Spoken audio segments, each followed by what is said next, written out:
Ano yung reaksyon ninyo na mismong ang Pangulo ay nagpahayag ng tila politicking is too much in the Senate, to say the least? Magandang umaga po. Una, hindi po ko taga-Team Pinas po.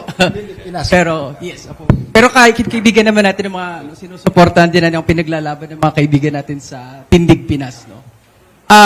Yun na nga, no, yung tinitingin namin dito sa Bantay Senado Network na initiate ng Team Pinas ay sobrang dami ng ingay, no, na lagi nilang pinapahid na issue ng politika yan, marami pang dapat intindihin. Ang Bantay Senado, ang pinapaalala natin na talagang bantayan natin ang mga proseso na dapat gawin. No, na tarang sobra na no, na nakakaladkad na yung legislation, yung mga institusyon na dapat tinitingala ng ating mga mamamayan. Kaya ang Bantay Senado Network, tinayo natin para paalala lang na tingin lang tayo sa batas, sa konstitusyon, tsaka ano yung responsibilidad ng prosekusyon, ng mga senador, at mahalaga ang responsibilidad ng taong bayan. Itatanong ko sana kay Congressman Asidre, pero nirestrain ko ang sarili ko. Ayokong magkaroon ng unnecessary rift sa pagitan ng mga congressman at saka ng mga senador. Kayo ba'y umaasa na magiging patas pa? At least a good numbers.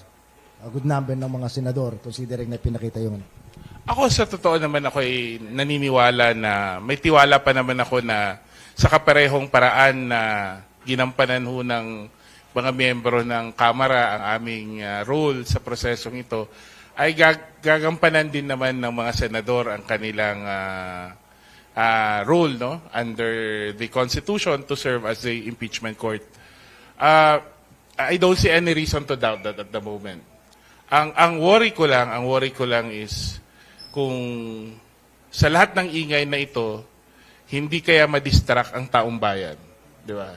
It's really more of paano natin ma-establish yung... Kasi technically, they cannot derail it.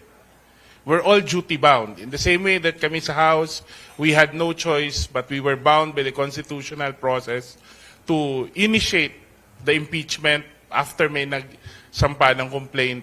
Ako naniniwala na gagawin at walang choice ang Senado kundi gawin at gampanan ang tungkulin nila. Klaro yon.